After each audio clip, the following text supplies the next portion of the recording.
ایک سہانی صبح میں تھانے میں بیٹھا روزمرہ کے کام نپٹا رہا تھا کہ ساتھ والے گاؤں سے چند لوگ مجھ سے ملنے آئے۔ اپنے ساتھ وہ ایک سنسنی خیز اور عجیب و غریب خبر بھی لائے تھے۔ میں نے فوراً انہیں اپنے کمرے میں بلا لیا۔ وہ تعداد میں 3 تھے اور ان کا تعلق موضع فرید آباد سے تھا۔ مذکرہ گاؤں میرے تھانے سے مشرقی سمت میں محض 1 میل کے فاصلے پر واقع تھا۔ ان تینوں کے چہروں سے حد درجہ پریشانی ٹپکتی تھی۔ میں سیدھا ہو کر بیٹھ گیا اور قدرے تیز آواز میں پوچھا، کیا مسئلہ ہے بھائی؟ تم لوگوں کے رنگ کیوں اڑے ہوئے ہیں؟ کیا تم نے کوئی جن بھوت دیکھ لیا ہے؟ میرے سوال پر انہوں نے الجھن زدہ نظروں سے ایک دوسرے کو دیکھا۔ پھر ان میں سے ایک نے حیرت بھرے لہجے میں مجھ سے پوچھا، آپ کو تو پہلے سے پتا ہے؟ کس چیز کا پتا بھائی؟ میں نے چونکتے ہوئے لہجے میں دریافت کیا۔ جن والی بات کا جی، ایک نے سہمے ہوئے انداز میں کہا۔ میں نے تو تم لوگوں کے چہرے کے تاثرات سے یہ نتیجہ خاص کیا ہے، میں نے ٹھہرے ہوئے لہجے میں کہا۔ تم سب کے ہوش اڑے ہوئے اور اوسان خطا ہیں۔ کیا واقعی کسی جن سے تمہارا سامنا ہو گیا ہے؟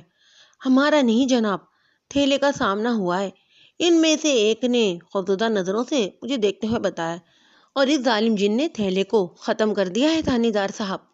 ہم اسی واقعے کے بارے میں آپ کو اطلاع دینے آئے، دوسرے نے ادراریہ انداز میں کہا تھا۔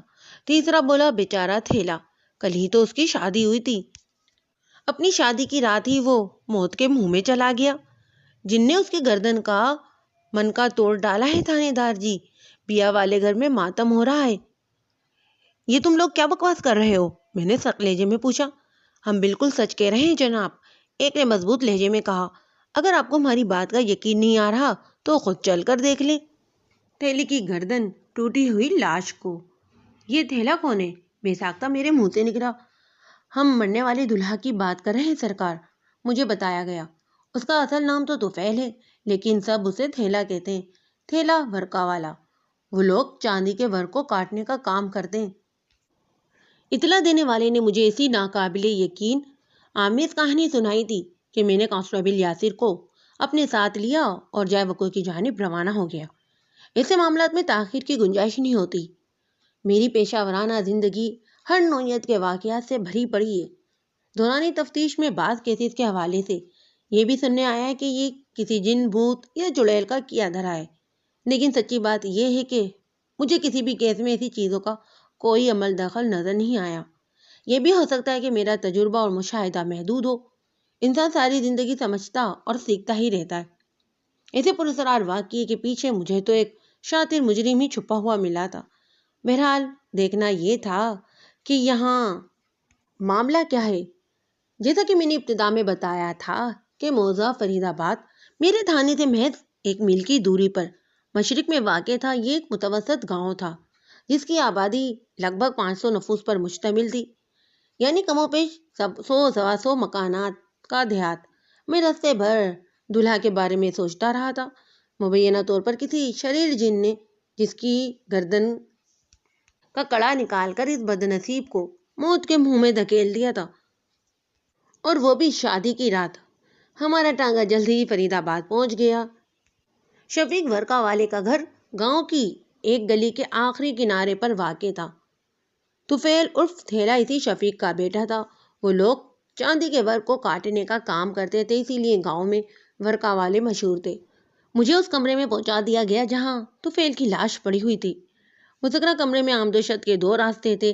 ایک دروازہ گھر کے اندرونی حصے یعنی برآمدے کی جانب سے تھا اور دوسرا دروازہ باہر کی جانب تھا۔ یہ مکان چونکہ گلی کے آخری کنارے پر واقع تھا، لہذا اس کمرے کا دروازہ باہر کی طرف کھلتا تھا۔ اس کے آگے کھیت تھے۔ طفیل عرف تھیلا کی لاش ایک چارپائی کے اوپر پڑی تھی۔ میں رکوع کے بل جھک کر لاش کا جائزہ لینے لگا۔ طفیل کی عمر 20 اور 25 کے درمیان رہی ہوگی۔ وہ فربا بدن کا مالک ایک پستہ کامت شخص تھا۔ اس کا قد میرے محتاط اندازے کے مطابق 5 فٹ 2 انچ رہا ہوگا۔ وہ اس وقت تہبند اور کرتے میں ملوث تھا۔ اس کی صحت مند گردن ایک جانب کو مڑی ہوئی تھی۔ اس امر میں قطعاً کسی شک و شبے کی گنجائش نہیں تھی کہ طفیل کی روح قفس عنتری سے پرواز کر چکی تھی۔ میں نے اس کے جسم کے مختلف حصوں کا بھی معائنہ کیا، لیکن مجھے کہیں بھی کوئی چوٹ یا زخم کا نشان دکھائی نہ دیا۔ مجھے اس نتیجے پر پہنچنے میں کسی دقت کا سامنا نہیں ہوا کہ طفیل کی موت اس کی گردن کا منکا ٹوٹنے سے واقع ہوئی تھی۔ وہ زندگی بھر چاندی کے ورق کو کاٹتا آیا تھا۔ پتہ نہیں کس بے زبان ورق کی آہ نے اس کے جیون کا چراغ بجھا دیا تھا۔ کمرے میں کل 2 چارپائیاں تھیں۔ ایک تو وہی جس پر طفیل مردہ حالت میں گردن ایک طرف ڈھلکائے بے حس و حرکت پڑا تھا، اور دوسری چارپائی پر در حقیقت ایک رنگین پایوں والا پلنگ تھا۔ اس پلنگ پر طفیل مرحوم کی دلہن کے لیے سیج سجائی گئی تھی۔ میں نے طفیل کی لاش کی طرف اشارہ کرتے ہوئے اس کے باپ سے پوچھا، کیا تمہارا بیٹا اسی چارپائی پر مردہ پایا گیا تھا؟ شفیق احمد میرے نزدیک ہی کھڑا تھا۔ اس نے غمزدہ لہجے میں میرے سوال کا جواب دیتے ہوئے فرش کی جانب اشارہ کر کے بتایا، تھیلا وہاں پڑا تھا جی، بعد میں اسے اٹھا کر چارپائی پر ڈالا گیا۔ تھانے آنے والے بندوں نے مجھے بتایا ہے کہ کسی جن نے تمہارے بیٹے کی جان لی ہے۔ میں نے شفیق کی آنکھوں میں دیکھتے ہوئے کہا، کیا تم بھی ایسا ہی سمجھتے ہو؟ میری تو کچھ سمجھ میں نہیں آ رہا تھانے دار صاحب، وہ روحان سی آواز میں بولا۔ اس کمرے میں صرف تھیلا اور اس کی نئی نویلی دلہن ہی تھی۔ مونا بھلا تھیلا کی گردن کیسے توڑ سکتی ہے؟ مونا؟ میں نے سوالیہ نظر سے شفیق کی طرف دیکھا اور پوچھا، تمہارا مطلب ہے طفیل کی دلہن؟ جی، وہ ثابت میں گردن ہلاتے ہوئے بولا۔ میری بہو کا نام میمونہ ہے، اگر سب اسے مونا ہی کہتے ہیں۔ میں کمرے کے دروازے کے پاس پہنچا جو کھیتوں والی سمت میں تھا۔ مذکرہ دروازے کو کھول کر میں نے دور دور تک نظر دوڑائی۔ تحت نگاہ مجھے کھیت ہی کھیت دکھائی دیے۔ میں دروازہ بند کر کے واپس شفیق کے پاس آیا اور اسے ٹٹولنے والے انداز میں پوچھا، تم نے مجھے بتایا ہے کہ گزشتہ رات اس کمرے میں مونا اور طفیل کے سوا کوئی اور نہیں تھا۔ تمہارا یہ بھی کہنا ہے کہ مونا طفیل کی گردن نہیں توڑ سکتی، لیکن تمہارے بیٹے کی موت گردن کا منکا ٹوٹنے ہی سے واقع ہوئی ہے۔ جب کوئی تیسرا یہاں موجود ہی نہیں تھا تو پھر طفیل کو کس نے موت کے گھاٹ اتارا؟ میرے تیز سوال کے جواب میں وہ جلدی سے بولا، اسے تو جناب یہی لگتا ہے کہ تھیلا کی موت کا ذمہ دار کوئی خبیث جن ہی ہے۔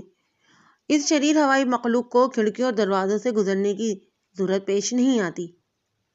میری بات دھیان سے سنو شفیق، میں نے سچائی تک رسائی حاصل کرنے کی غرض سے اس کی آنکھوں میں دیکھتے ہوئے ٹھوس انداز میں کہا، میں جن پری، بھوت پریت اور چڑیلوں وغیرہ کے واقعات کو قصے کہانیوں سے زیادہ کچھ نہیں سمجھتا۔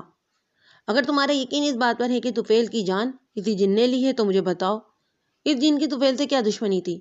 آخر تمہارے بیٹے نے اس شیطان جن کا کیا بگاڑا تھا؟ میں بتاتی ہوں آپ کو تھانے دار صاحب۔ ایک نسوانی آواز میری سماعت سے ٹکرائی۔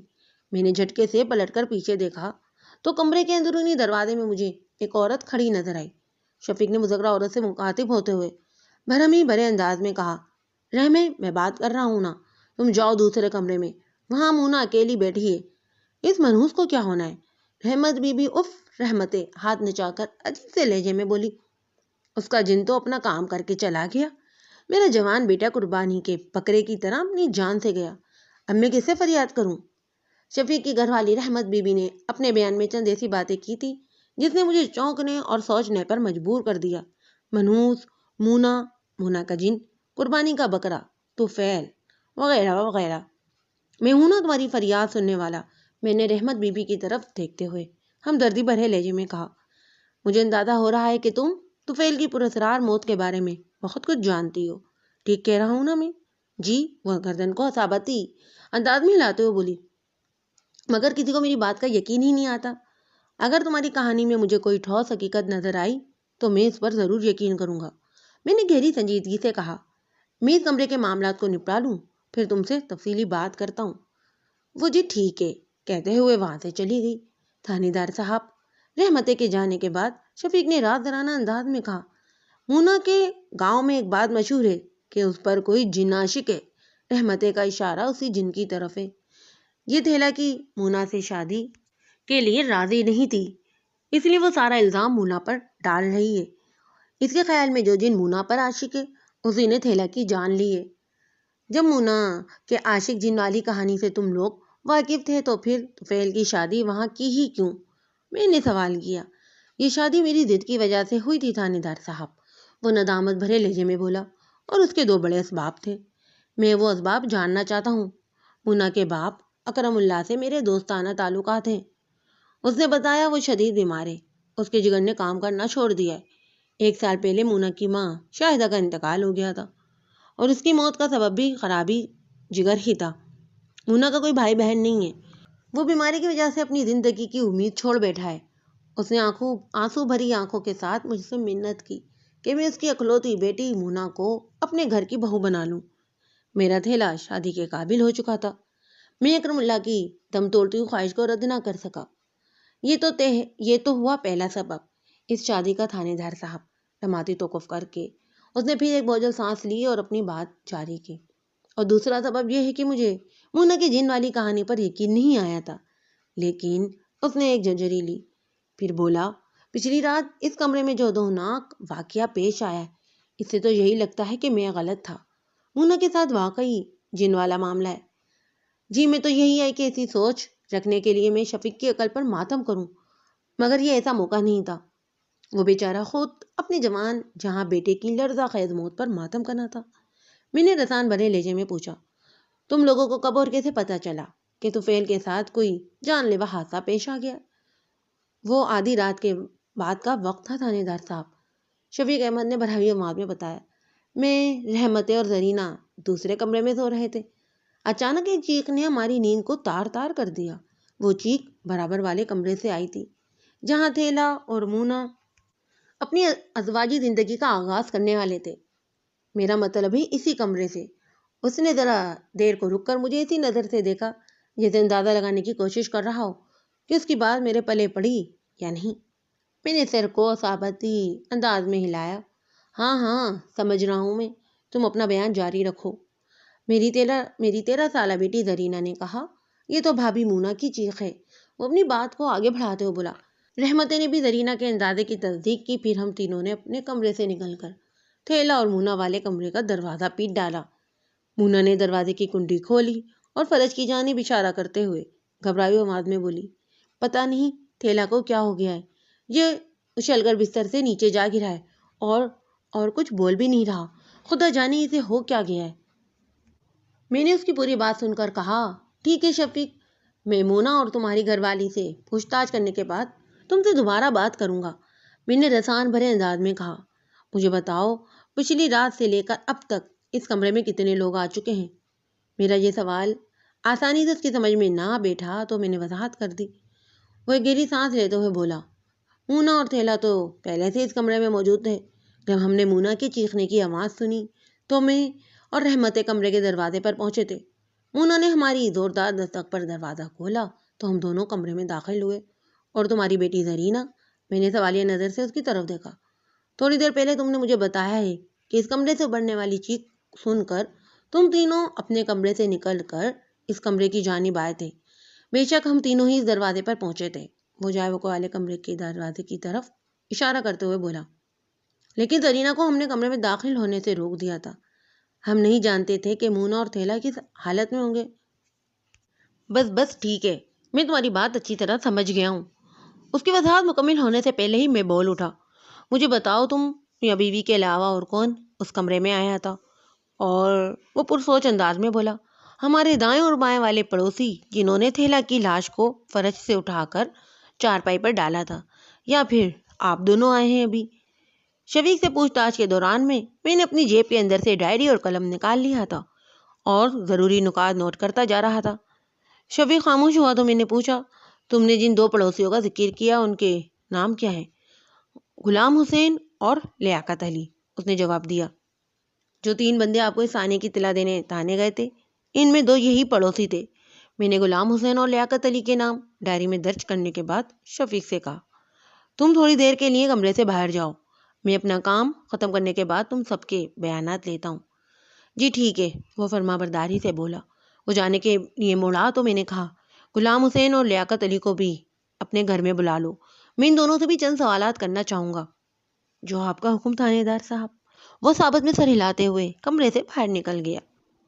اس امر میں کوئی شک نہیں تھا کہ تھیلا کی گردن کو توڑ کر ہلاک کیا گیا تھا، یعنی یہ ایک سیدھی سادھی قتل کی واردات تھی۔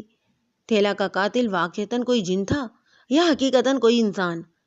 مجھے یہی کھوج لگانا تھی اب، اور ظاہر ہے اس مقصد میں کامیابی حاصل کرنے کے لیے کسی کھوجی کے تجربے اور مشاہدے سے کام لینا بھی ضروری تھا۔ میں نے کانسٹیبل یاسر کی مدد سے موقع کی کارروائی کو مکمل کیا۔ چاہے وقوع پر مجھے ایسی کوئی چیز نہیں ملی تھی، میں نے تھیلا کی لاش کو کانسٹیبل یاسر کی نگرانی میں سرکاری اسپتال بھجوا دیا تاکہ پوسٹ مارٹم رپورٹ کی مدد سے اس جناتی کارروائی کی اقدش کشائی کی جا سکے۔ جائے واردات کی حیثیت کے حامل اس کمرے کے دونوں دروازوں پر میں نے سرکاری تالے ڈالنے کے بعد مقتول کے باپ سے کہا، شفیق، ان تالوں کو کھولنے یا توڑنے کی کوشش نہ کرے کوئی، ورنہ میں تمہارے بیٹے کے قاتل کو کبھی نہیں پکڑ سکوں گا۔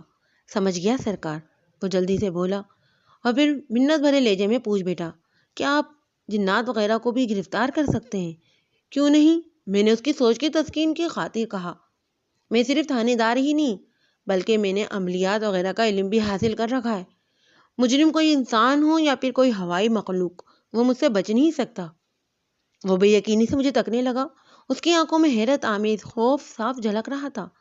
میں نے اس کا کندھا تھپتھپاتے ہوئے تسلی آمیز لہجے میں کہا، فکر نہیں کرو شفیق، تمہارے ساتھ انصاف ہوگا۔ جس نے بھی طفیل کو ہلاک کیا ہے وہ بہت جلد آئینی سلاخوں کے پیچھے ہوگا۔ جواب میں بس اس کی آنکھیں برس پڑی۔ آئندہ 1 گھنٹے میں نے 3 اہم کام نپٹا ڈالے۔ اول، تھیلا کے گھر کا تفصیلی جائزہ۔ دوم، مونا اور رحمتیں کے بیان۔ تیسرا، ان تمام افراد کے پاؤں کے خاکے جو مقتول کے دروازے کمرے میں گئے تھے۔ شفیق ورقہ والے کا گھر لگ بھگ 8 مرلے پر تعمیر شدہ تھا۔ کراچی کے لوگ اس مکان کے رقبے کو 240 گز سمجھ لیں۔ مکان کے پچھلے حصے میں 3 کمرے بنے ہوئے تھے جن کے آگے برآمدہ بھی نظر آ رہا تھا۔ 2 کمرے ایک جیسی پیمائش کے تھے جبکہ تیسرا کمرہ نسبتاً تھوڑا چھوٹا تھا۔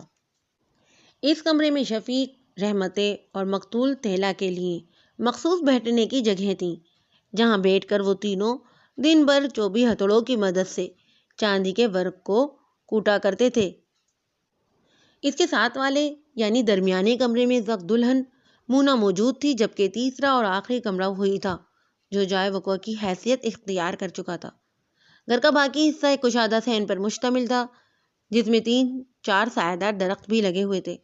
یہ گھر کھلی فضا کا حامل تھا کیونکہ پلاٹ کا آدھے سے زیادہ حصہ صحن کے لیے خالی چھوڑ دیا گیا تھا۔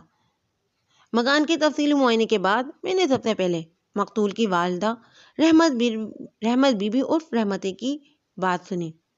رحمتیں نے زیادہ تر انہی باتوں کو دہرایا تھا جو شفیق کی زبانی مجھے معلوم ہو چکی تھی، تاہم میں نے اپنی توجہ اس پر کم نہیں کی کیونکہ وہ ایک دکھی ماں تھی۔ اس نے اپنی جوان جہاں بیٹے کو ہمیشہ کے لیے کھو دیا تھا۔ آپ مانیں یا نہ مانیں لیکن سچ یہی ہے کہ تھیلا کی موت کا ذمہ دار مونا کا جن ہی ہے۔ اس نے بھرائی ہوئی آواز میں کہا، وہ مردود جن مونا کی کہیں پر بھی شادی نہیں ہونے دے گا۔ پہلے بھی جن نے کافی گڑبڑ کی ہے۔ رحمتیں کے آخری الفاظ نے مجھے چونکنے پر مجبور کر دیا۔ میں نے سسراتی ہوئی آواز میں پوچھا، تم کس گڑبڑ کی بات کر رہی ہو؟ 2 سال پہلے مونا کی ماں شاہدہ نے اس کی شادی کی کوشش کی تو اس کا جگر خراب ہو گیا۔ وہ رازدارانہ انداز میں بولی، ہر طرح کا علاج کر کے دیکھ لیا تھا مگر شاہدہ کا مرض کم ہونے کے بجائے بڑھتا ہی چلا گیا اور سال بھر پہلے وہ موت کے منہ میں چلی گئی۔ لمحاتی توقف کر کے اس نے مجھے ایسی نظر سے دیکھا جیسے یہ اندازہ قائم کرنے کی کوشش کر رہی ہو کہ میں اس کی بات کا یقین کر رہا ہوں یا نہیں۔ میں نے اپنے چہرے کے تاثرات سے اسے یہی پیغام دیا کہ میں پوری توجہ اور سنجیدگی سے نہ صرف اسے سن رہا ہوں بلکہ اس کی ساری باتیں میری سمجھ میں بھی آ رہی ہیں۔ شاہدہ تو اس دنیا سے چلی گئی مگر اس کے گھر والے کو جن والی بات پر یقین نہیں آیا۔ وہ ایک گہری سانس خارج کرنے کے بعد اپنے بیان کو آگے بڑھاتے ہوئے بولی تھی، اکرم اللہ نے جیسے ہی بیٹی کی شادی کے بارے میں سوچا، لو اس کا بھی جگر خراب ہو گیا۔ وہ یہ ماننے کو تیار ہی نہیں تھا کہ اس کی بیوی کی موت کا ذمہ دار مونا کا جن ہے، نہ ہی اسے اس بات کا یقین تھا کہ اس کے جگر کو خراب کرنے والا بھی وہی عاشق جن ہے۔ مونا کے جن والی کہانی پورے فیض نگر میں مشہور ہے تھانے دار صاحب۔ اگر آپ کو میرے کہے پر بھروسہ نہیں ہو رہا تو خود فیض نگر جا کر معلوم کر لیں۔ رحمتیں، اگر تم مجھ سے یہ نہیں بھی کہتی تو میں نے فیض نگر کا تفصیلی معائنہ ضرور کرنا تھا۔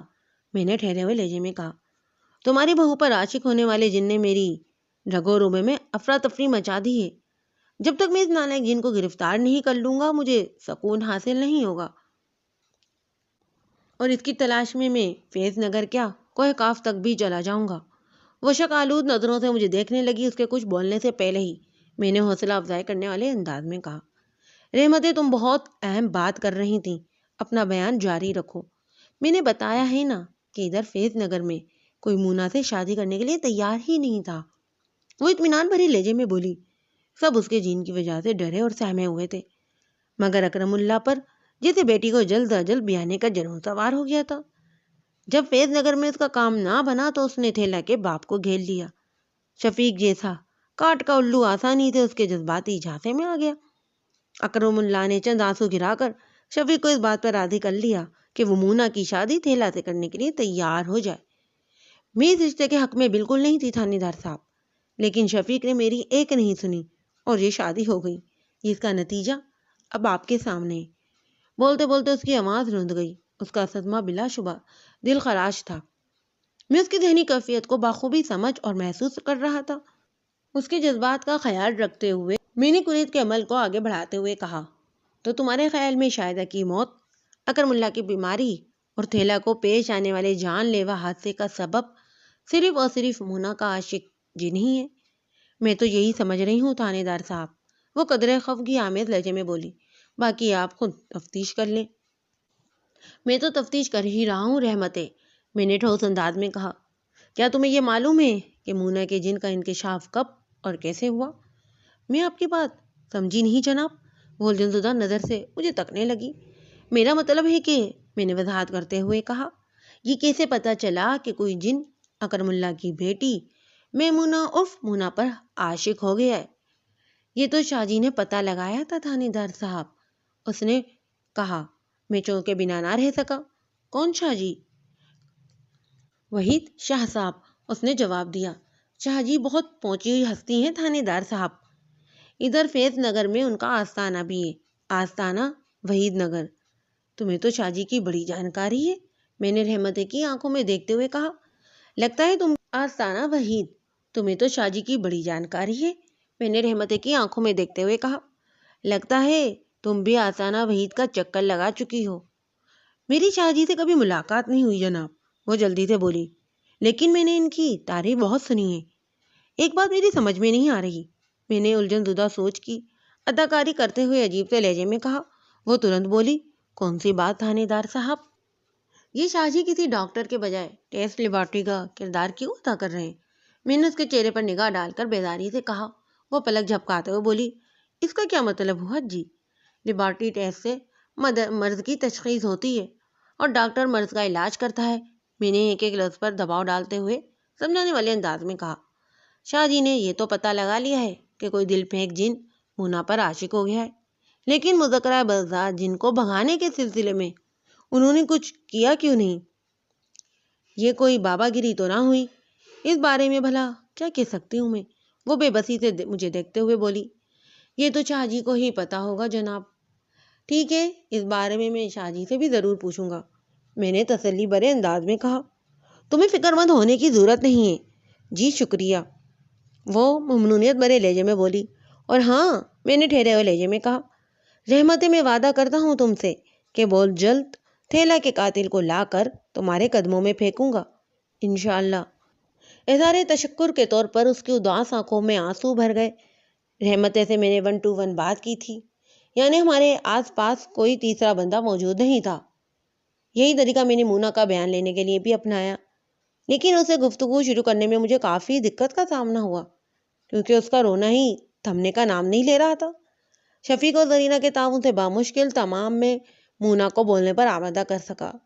اس حوالے سے رحمتیں نے میری کوئی مدد نہیں کی۔ وہ مونا کو سخت ناپسند کرتی تھی، کیونکہ اس کی دانش میں مونا کے جن نے اس کے بیٹے کی جان لے لی تھی۔ بالفاظ دیگر مونا ہی تھیلا کی قاتل تھی، اس کی موت کی ذمہ دار تھی۔ ساس اور بہو کے رشتے میں روز اول سے جو دراڑ پڑ گئی تھی، اسے مٹانا کوئی آسان کام تو تھا نہیں۔ ایسی کسی کوشش کے لیے یہ وقت بھی موزوں نہیں تھا۔ مجھے جلد از جلد تھیلا کے قاتل تک پہنچنا تھا، اور اس مقصد کے حصول کے لیے ضروری تھا کہ میں اپنی پوری توجہ کو ادھر ادھر نہ بھٹکنے دوں۔ شفیق نے مجھے بتایا کہ وہ لوگ تمہاری چیخ سن کر نیند سے اٹھ گئے تھے۔ مونا بات کرنے کے قابل ہوئی تو میں نے کہا، مجھے بتاؤ پچھلی رات اس کمرے میں کیا ہوا تھا؟ تم نے ایسی بھیانک کیک کیوں ماری تھی؟ شفیق کے بیان کے مطابق مونا نے انہیں بتایا تھا کہ تھیلا اچانک بستر کے اوپر سے اچھل کر نیچے کمرے کے فرش پر جا گرا تھا اور ایک دم بے حس و حرکت ہو گیا۔ بادیو زن میں یہ بیان حلق سے نیچے اترنے والا بالکل نہیں تھا۔ اب دیکھنا یہ تھا کہ مونا مجھے کیا بتاتی ہے۔ میرے سوال پر اس نے ٹٹولنے والی گھبرائی ہوئی نظروں سے مجھے دیکھا، جیسے یہ اندازہ لگانے کی کوشش کر رہی ہو کہ مجھ پر کس حد تک بھروسہ کیا جا سکتا ہے۔ میں نے اس کی ہمت بناتے ہوئے اپنائیت بھرے لہجے میں کہا تھا، مجھ سے ڈرنے کی ضرورت نہیں ہے مونا، اگر تم مجھے سب سچ سچ بتا دو گی تو میں تمہاری مدد کر سکوں گا۔ مونا کی عمر 20 کے آس پاس رہی ہوگی، وہ اس سامنے سلونی انتہائی پرکشش لڑکی تھی۔ اس کا حسن ایک انوکھی اور لاجواب حیثیت کا حامل تھا۔ وہ قد میں تھیلا سے کم و بیش 6 انچ زیادہ تھی۔ اسے دیکھ کر ہر پیرو اور جوان کا دل دھڑک اٹھتا۔ یہ ان فطری رد عمل تھا۔ اگر واقعتاً کوئی جن مونا پر عاشق ہو گیا تھا تو اس گستاخی کے لیے جن کو مود الزام ٹھہرانا کچھ ٹھیک نہیں تھا۔ المختصر تھیلا مونا کے پاسنگ بھی نہیں تھا، یہ ایک بے جوڑ رشتہ تھا۔ مجھے یہاں نہیں رہنا تھانے دار صاحب، میرے سوال کے جواب میں گلگیر لہجے میں بولی۔ خدا کے لیے مجھے واپس میرے باپ کے پاس بھجوا دیں، میں نے تمہاری ساس کے تیوروں کو اچھی طرح بھانپ لیا ہے مونا، میں نے گہری سنجیدگی سے کہا۔ تم اگر چاہو گی بھی تو وہ تمہیں اس گھر میں ٹکنے نہیں دے گی، تمہیں جلد یا بدیر واپس جانا ہی ہوگا، لہذا بہتر یہی ہے کہ مجھ سے تعاون کر کے میرا کام آسان بنا دو۔ میں تمہارا دشمن نہیں ہوں، تمہاری مدد کرنا چاہتا ہوں میں، تمہیں میرے سوال کے جواب دینا ہی ہوں گے۔ اگر یہاں تم زبان نہیں کھولو گی تو میں تمہارے پیچھے فیض نگر بھی جاؤں گا۔ میں اتنی آسانی سے تمہاری جان نہیں چھوڑوں گا، کیونکہ مجھے ہر صورت میں تھیلا کے قاتل تک پہنچنا ہے۔ یہ کام صرف تمہارے ذریعے ہی ہو سکتا ہے۔ تھیلا کن حالات سے گزر کر موت کے منہ میں گیا یہ تم سے زیادہ بہتر اور کوئی نہیں جانتا۔ تم اس حیرت انگیز اور پراسرار واقعے کی اکلوتی چشمدید گواہ ہو۔ میں نے مونا کی ذہنی کیفیت کو نارمل رکھنے کے لیے کافی لمبی بات کی تھی۔ اس دوران میں وہ بار بار اپنی لمبی پلکیں جھپکاتی رہی تھی۔ میں نے بات کرتے ہوئے اپنی نگاہ اس کے چہرے کے تاثرات پر بھی جمع رکھی تھی۔ مجھے اس کی آنکھوں میں گائے بگائے اضطراب ہلکورے لیتا ہوا دکھائی دیا۔ میرے اندر سے بار بار ایک بے آواز صدا ابھر رہی تھی کہ مونا کچھ ایسا ضرور جانتی ہے جو تھیلا کی ناقابل فہم موت کا راز فاش کر سکتا ہے۔ آپ مجھ سے پوچھنا کیا چاہتے ہیں؟ میرے خاموش ہونے پر اس نے ڈرائی لہجے میں کہا تھا۔ پوچھ تو میں چکا ہوں مونا، لیکن ایسا لگتا ہے کہ تم نے میری بات پر دھیان نہیں دیا، میں نے اس کی آنکھوں میں دیکھتے ہوئے سپاٹ آواز میں کہا۔ اس کے چہرے پر ایک رنگ سا آ کر گزر گیا۔ میں نے سسراتی آواز میں اپنا سوال دہرایا تھا، یہ بتاؤ مجھے پچھلی رات تھیلا کے ساتھ کیا واقعہ پیش آیا؟ اس نے گھبرائی ہوئی آواز میں بتانا شروع کیا کہ تھیلا نے جیسے ہی میرے ہاتھ کو ٹچ کرنے کی کوشش کی اس کے بدن کو کرنٹ سا لگا۔ وہ ایک ججری لیتے ہوئے بولی۔ اس کے بعد وہ پلنگ سے گز بر اوپر اٹھا اور فضا میں اڑتے ہوئے کمرے کے فرش پر جا گرا اور بے ہوش ہو گیا۔ یہ بھیانک منظر دیکھ کر میری چیخ نکل گئی۔ ایسی صورتحال میں نے اپنی زندگی میں پہلے کبھی نہیں دیکھی تھی۔ یوں لگتا تھا جیسے کسی غیبی طاقت نے تھیلا کو پلنگ سے اٹھا کر فرش پر پٹک دیا ہو اور نیچے گرتے ہی اس کی جان نکل گئی۔ تم نے جو بتایا اس سے تو یہی ثابت ہوتا ہے، میں نے مونا کے چہرے کے تاثرات کا جائزہ لیتے ہوئے گمبھیر آواز میں کہا تھا۔ اس غیبی طاقت کو تھیلا کا تمہیں چھونا بالکل پسند نہیں آیا، اسی لیے اس نے تھیلا کو پلنگ سے اٹھا کر زمین پر دے مارا اور اس کی گردن کا کڑا نکال کر دوسرے جہاں روانہ کر دیا۔ یہ بات میں نے مونا کی ذہنیت کو دیکھتے ہوئے کہی تھی۔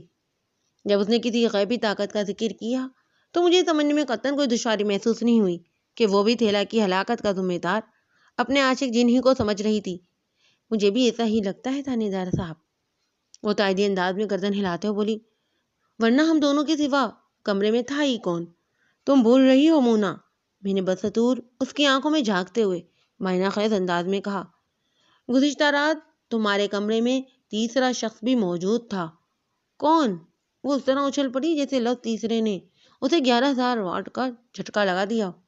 نہیں تھانے دار صاحب، وہ گھبرائے ہوئے انداز میں صفائی پیش کرنے لگی، بس ہم دونوں ہی تھے کمرے میں، پتہ نہیں آپ کس تیسرے بندے کی بات کر رہے ہیں۔ اس دوران میں مسلسل مونا کے چہرے کے تاثرات کا جائزہ بھی لے رہا تھا۔ وہ تاثرات مجھے بتانے کی کوشش کر رہے تھے۔ میرے سوال نے مونا کو اندر سے ہلا کر رکھ دیا تھا۔ اس کی آنکھیں چگلی کھا رہی تھیں جیسے میں نے اس کی چوری پکڑ لی ہو۔ عین ممکن ہے کہ مونا کا یہ مشکوک رد عمل اس واحد صورتحال کا نتیجہ خیز ہو جس میں وہ گری ہوئی تھی۔ میں کسی بندے کی بات نہیں کر رہا مونا، میں نے قدرے نرم لہجے میں کہا، میرا اشارہ اس شریر جین کی جانب ہے جو تم پر عاشق ہے، جس نے تھیلا کو زندگی کی قید سے آزاد کر دیا ہے۔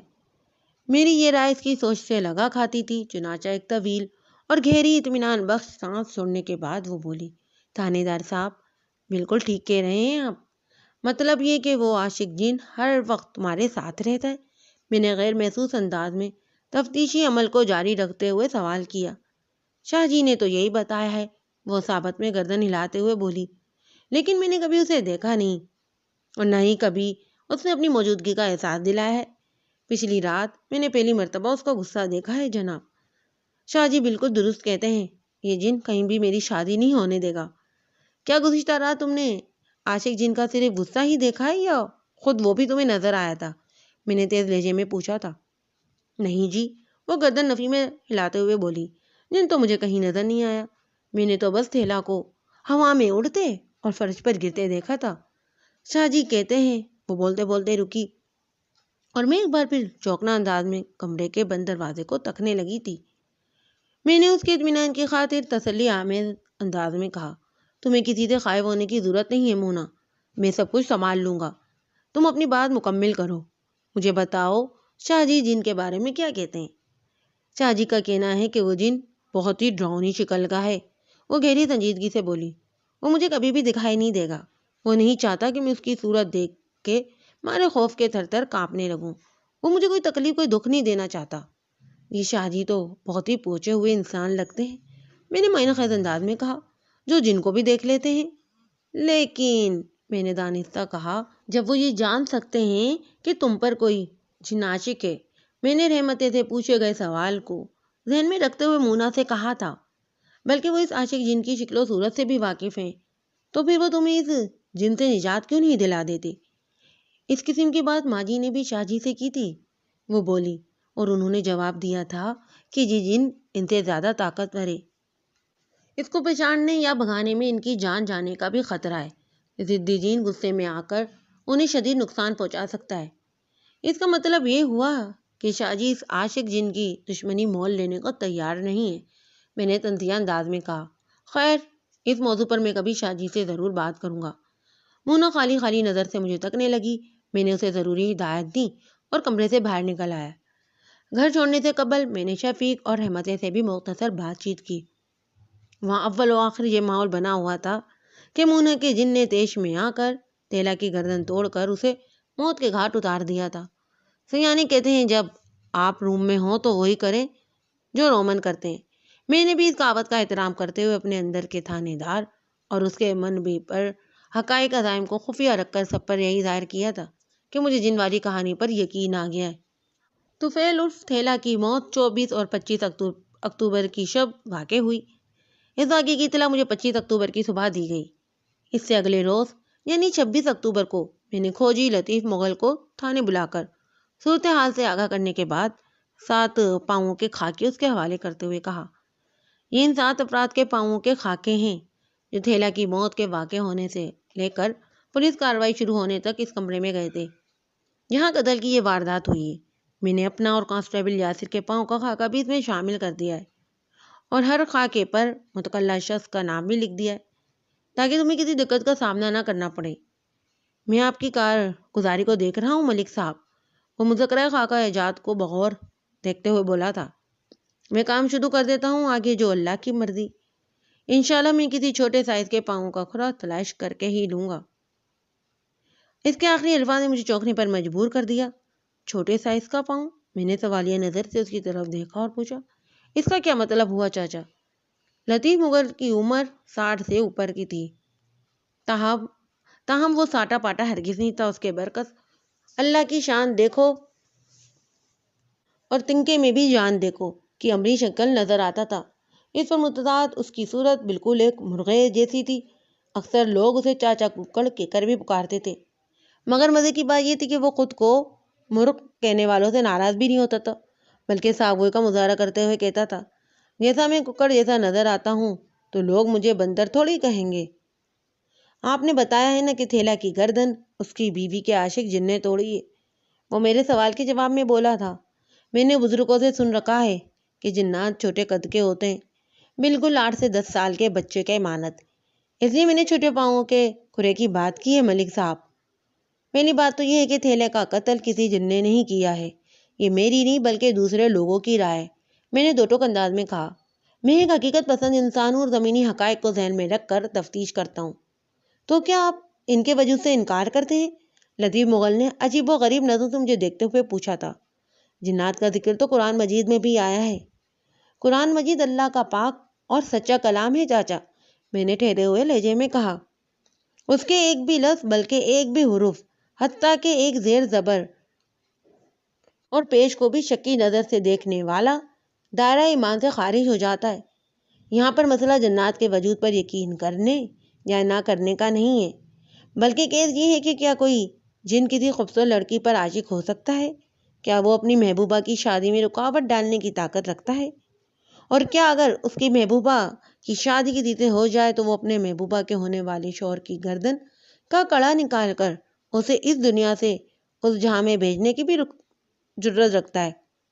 ملک صاحب، آپ نے تو بہت سارے سوالات کھڑے کر دی ہیں، وہ اپنے کانوں کو ہاتھ لگاتے ہوئے بولا۔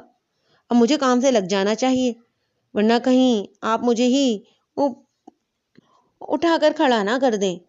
کام سے لگے رہنا تو اچھی بات ہے چاچا، میں نے سوچ میں ڈوبے ہوئے لہجے میں کہا، لیکن جاتے جاتے میری ایک بات اپنے ذہن میں ٹھیک سے بیٹھا لو، یہ نکتہ تمہیں کوئی اور نہیں بتائے گا۔ وہ رک گیا اور دلچسپی سے مجھے دیکھتے ہوئے بولا، ملک صاحب، عام عمر میں مجھ سے آدھے ہیں مگر بات بڑے پتے کی کرتے ہیں، فرمائیے جناب۔ اللہ تعالیٰ نے اس زمین پر جو مخلوق پیدا کی ہے ان میں معلوم زندہ چیزوں کے 3 بڑے گروہ ہیں۔ نمبر 1 انسان، نمبر 2 جنات اور نمبر 3 جانور۔ جانوروں میں پرندے، چرندے، درندے، ہر قسم کی آبی مخلوق بھی شامل ہے، میں نے وضاحت کرتے ہوئے کہا۔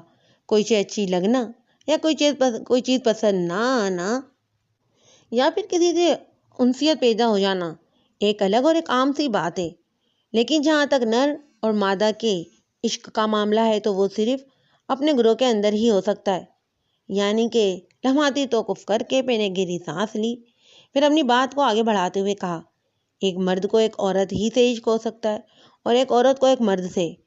یہ ممکن نہیں کہ کوئی جن یا کوئی ریچھ کسی خوبصورت لڑکی پر عاشق ہو جائے، یا کوئی عورت کسی چیتے یا جن یا مگرمچھ کو دل دے بیٹھے۔ اللہ نے جسمانی، ذہنی اور روحانی ملاپ کے کچھ اصول اور ضابطے بنا رکھے جنہیں توڑنا ممکن نہیں۔ امید ہے اب تو میری بات سمجھ گئے ہوگے۔ جی ملک صاحب، وہ صابت میں گردن ہلاتے ہوئے بولا، اس کا مطلب یہ ہوا کہ آپ مونا پر عاشق ہونے والے تھیلا کے قاتل جن کی کہانی پر بالکل یقین نہیں رکھتے۔ اس کیس کے کنارے لگنے تک تم بھی میرے ہم خیال ہو جاؤ گے چاچا، میں نے معنی خیز انداز میں کہا۔ ایسی کہانیاں فلموں اور ناولوں میں ہی اچھی لگتی ہیں، حقیقت کی دنیا بڑی شفاف اور عملی ہے چاچا، زمینی حقائق ایسی کہانیوں سے بہت دور ہیں۔ یہ دنیا با تقدیر کوشش کے اصول پر کام کرتی ہے، تم بھی کوشش کرو، جاری رکھو، چاہے وہ کوسے تھیلا کے قاتل کا کھرا مل جائے، اس کے بعد ہی میں کوئی بڑا قدم اٹھا سکوں گا۔ ایک بات کی میں تمہیں گارنٹی دیتا ہوں مغل چاچا، میں نے دانستہ جملہ ادھورا چھوڑا تو دراری لہجے میں بولا، کس چیز کی گارنٹی ملک صاحب؟ اس بات کی گارنٹی کہ، میں نے ڈرامہ انداز اختیار کرتے ہوئے کہا، جائے وہ کو پر تمہیں کسی بھی 8 سے 10 سال کے بچے کے پاؤں کا کھرا نہیں ملے گا۔ میرا مطلب ہے مونا کے عاشق جن کا کھرا، کیونکہ اگر کسی نام نہاد جن کے پاؤں کے نشانات زمین پر سبت ہو سکتے ہیں تو اس کا مطلب یہ ہوا کہ انسانی آنکھ اسے دیکھ بھی سکتی ہے، لیکن ایسا نہیں ہوا۔ مونا کا بیان اس کمرے میں کسی تیسرے وجود کی نفی کرتا ہے۔ مونا جھوٹ بھی تو بول سکتی ہے ملک صاحب، وہ بے ساختہ بول اٹھا۔ ممکن ہے وہ کوئی خاص بات آپ سے چھپانا چاہتی ہو۔ چاچا میں تمہاری بات سے مکمل اتفاق کرتا ہوں، میں نے صاف گوئی کا مظاہرہ کرتے ہوئے کہا۔ اس کے رویے سے میں نے بھی ایسا محسوس کیا ہے، لیکن ابھی تک میں اس فیصلے پر نہیں پہنچ سکا کہ وہ کس معاملے کی پردہ پوشی کر رہی ہے۔ کل ایسا موقع نہیں تھا کہ میں اس کو کڑی تفتیش سے گزارتا۔ اس کا ابتدائی بیان لینے کے لیے مجھے کافی صبر سے کام لینا پڑا، کیونکہ اس کا رونا دھونا ہی بند نہیں ہو رہا تھا۔ بہرحال میں نے لمحاتی توقف کر کے ایک بوجھل سانس لی، پھر سوچ میں ڈوبے ہوئے لہجے میں کہا تھا، میں بہت جلد مونا سے ایک تفصیلی ملاقات کروں گا، اور پھر دودھ کا دودھ اور پانی کا پانی الگ ہو جائے گا انشاءاللہ۔ پھر میں نے کھوجی چاچا لطیف مغل کو کانسٹیبل فاروق کے ساتھ جے وقوع کی جانب روانہ کر دیا۔ گزشتہ روز میں نے جے وقوع کے کمرے کے دونوں دروازوں پر سرکاری تالے ڈال دیے تھے۔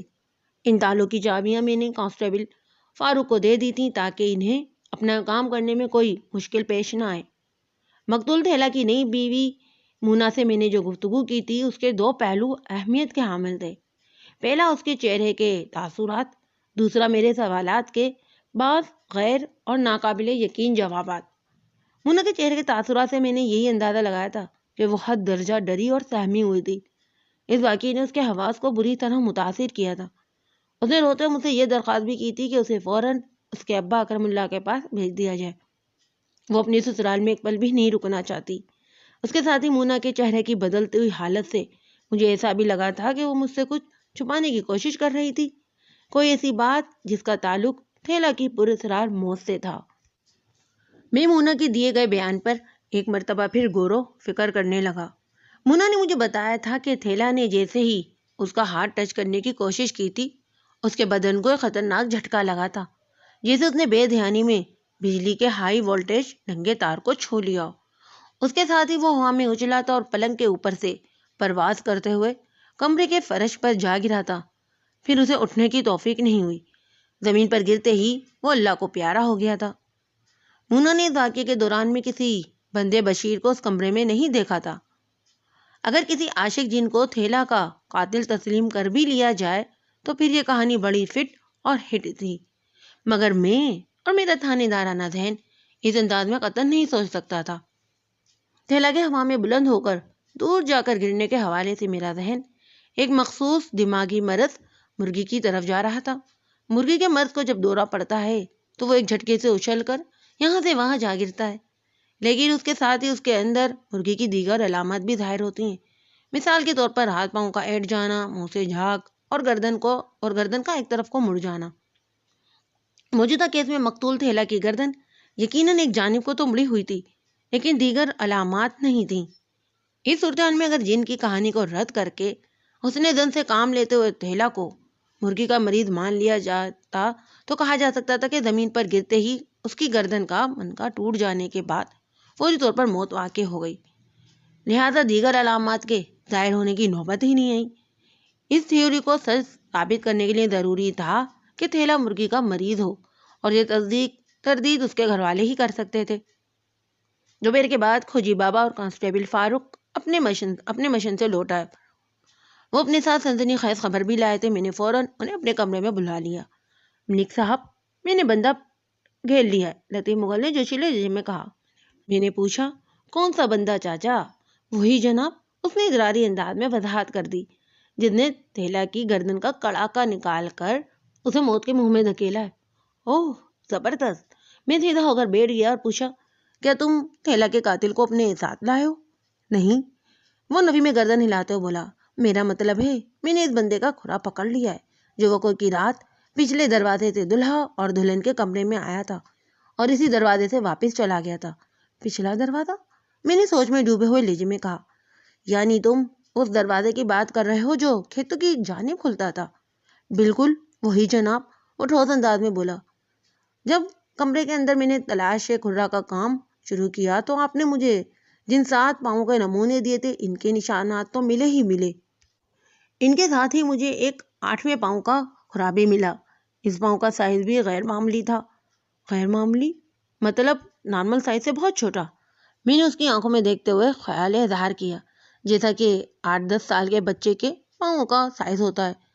ملک صاحب، آپ جن کے قد کاٹ کو لے کر میرا مذاق اڑا رہے ہیں، مگر میں بہت سنجیدہ ہوں جناب۔ میں نارمل پاؤں سے کہیں بڑے پاؤں کے کھرے کی بات کر رہا ہوں جو لگ بھگ 10 نمبر کا جوتا پہنتا ہو۔ پاؤں کے سائز کے ذیل میں لطیف مغل سے میں نے جو بھی کہا اسے میرا مقصد کھوجی کا مذاق اڑانا ہرگز نہیں تھا، بس وہ بات خامخواہ میرے ہی منہ سے نکل گئی تھی۔ اس کی وضاحت کے جواب میں نے کہا، 10 نمبر کا جوتا تو خاصے بڑے پاؤں کے لیے ہوتا ہے، جسے تم نے بزرگوں سے سن رکھا ہے کہ جن قد و قامت میں 8 سال کے بچے جتنے ہوتے ہیں، ویسے ہی میں نے بھی سن رکھا ہے کہ دیو کا قد کاٹ پہاڑ کے مانند ہوتا ہے۔ اگر کوئی شخص دراز قامت اور ڈیل ڈول کا مضبوط ہو تو اسے دیو سے تشبیہ دی جاتی ہے۔ اس سے تو یہ پتہ چلتا ہے کہ تھیلا کی موت کا ذمہ دار کوئی جن نہیں بلکہ دیو ہے۔ میں نے لمحاتی توقف کر کے ایک گہری سانس لی اور پھر زیر لب مسکراتے ہوئے ان الفاظ میں کہا، اور یہ خالصاً ایک مذاق تھا، تم مجھے 10 نمبر پاؤں والے بندے کے بارے میں تفصیلاً بتاؤ، میں پوری توجہ سے سن رہا ہوں۔ لطیف مغل نے مجھے ایسی نظروں سے دیکھا جیسے بازومان خاموش کہہ رہا ہو، ملک صاحب آپ بھی بس فنی ہیں، صورتحال کی سنگینی کو نظر انداز کر کے کافی سنجیدہ مذاق کرتے ہیں۔ آئندہ 15 منٹ میں کھوجی لطیف مغل نے مجھے جو کچھ بتایا اس کا خلاصہ جائے وقوع پر غیر معمولی بڑے پاؤں کا کھرا دیکھ کر وہ چونک اٹھا تھا۔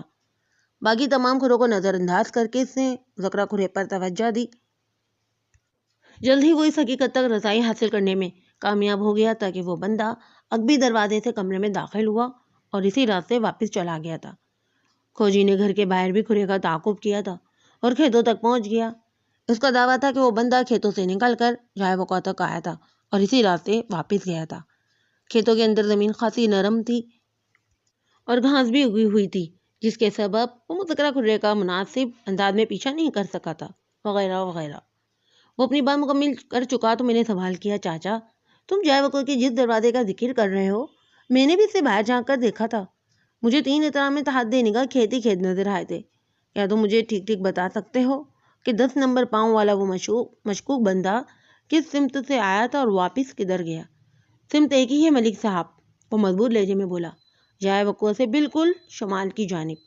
اچھا، میں گہری سوچ میں ڈوب گیا، پھر کہا، کیا تم لوگوں نے چائے واردات کو دوبارہ لاک کر دیا ہے؟